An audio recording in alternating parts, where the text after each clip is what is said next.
WordNerds. One of my favorite things to do is go through lists of my favorite writers and figure out what makes them tick or what makes their writing so successful. So without further ado, let's get right into it. 7 habits of highly successful authors. Number 1 is, of course, Stephen King. Stephen King tries to do at least 6 pages of writing per day. He says he gets up at the same time every morning, sits at the same desk, his papers are arranged the same way, which is a habit that tells his brain it's time to get creative. Now, I did a video about this a little while ago, something about, I can't remember what the title of it is. I'll try to find it and put it in the description, but it was about creating daily rituals, writing rituals. I think that's what it was called.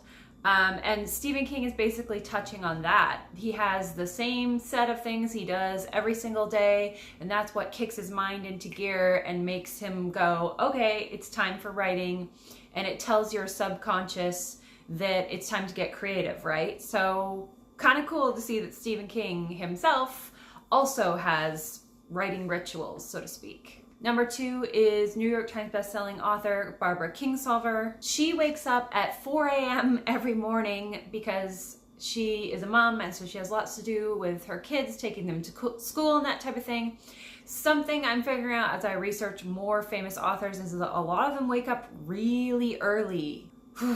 Not my strong suit. Number 3 is John Grisham, who writes a 40 to 50 page outline before he starts on any novel.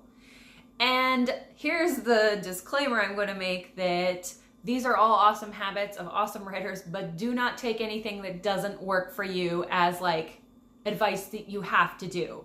Because if I tried to write a 40 to 50 page outline every time I tried to start a book, I would never start any books. But obviously it's something that really works well for John Grisham. Number 4 is Hemingway. Hemingway would stop every writing session in a section where he knew exactly what was going to happen next. And this apparently would always keep him from getting writer's block the next day and help him get into the writing really fast. This is actually something that I've started doing a really long time ago, before I even knew Hemingway did it actually, because I find it really helps me to end on a kind of a cliffhanger, and that way I know exactly what is going to happen next. The character is jumping off a cliff. The next day I come to the next chapter and I go, well, you know, it's obviously what's going to happen next. Gravity. It really helps me not to get blocked and just sit there and stare at the blank page the next day. Some authors even suggest ending in the middle of a sentence, although I am too forgetful to do that type of thing. I probably would just sit there and be like, what was I going to say? What was the rest of that sentence? Number 5. Number 5 is Dan Brown. He is one of my favorite authors, not to read, but to watch his videos and stuff, because I find him very dramatic. He's a very dramatic person. So I greatly enjoy that. And he does not, I use a timer on my desk. So I have the Pomodoro app, and every 20 minutes or 25 minutes, I think I have it set for, it dings, and I get up and I do a little walk around my office and stretch, and really helps your brain kind of take a breather. And Dan Brown does the same thing, but he of course has a much more dramatic thing than an app, and he uses an hourglass. So every hour he gets up and does push-ups and sit-up and whatever else, hangs upside down, whatever else Dan Brown does with his free time. I kind of think that's cool. I like the hourglass. It's epic, especially for a fantasy writer. I might start using an hourglass, but I don't know if I will notice it, like when the sand runs out, if I would notice that the sand had run out, or I would just keep writing. Maybe I'll have to test it. I do have an hourglass, so it's time to work on my sense of the dramatic, apparently. Number 6 is George R.R. Martin. Mr. Martin is not on any social media, which is not a surprise to any of us, I don't think. He also works on a computer that has no internet at all, and I personally think this is a genius idea, and I would love to try that sometime. I don't know if I have the willpower not to check Twitter ever on my own. So I need to have a computer that doesn't have internet. But of course, I always have my phone, and then I think I could put my phone somewhere else, like downstairs.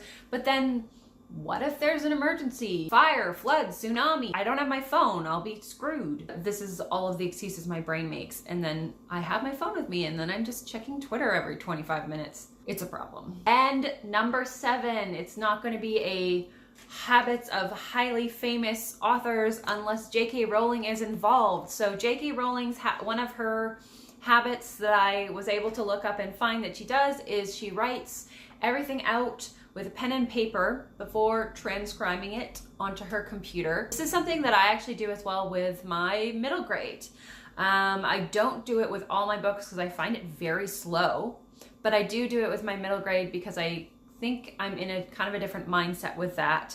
And I ended up actually having cleaner first drafts because there's something from when you're taking it from the page over to the computer, you can kind of work out some of the mistakes you made, especially spelling errors and grammatical, rewording things, and even I found plot holes before that way when I'm transferring it back onto my computer. So this is something J.K. Rowling does, and it's something I sometimes do. Apparently she also writes in coffee shops a lot because she finds it less distracting. She's less likely to get up and make herself a fresh pot of coffee, look through the fridge, etc., etc. I do the same thing, and for the exact same reason, because I'm way too easily distractible. So I'm just over here like, hee hee, I have the same habits as J.K. Rowling, at least 2 of them. What about you guys? Do you have any fun factoids about your favorite authors and what makes them highly successful? Let me know in the comments below. Don't forget, 7:30 Eastern Standard Time, the WordNerds have our live chat, and we would love to see you there. Thanks for watching, and I'll see you next week.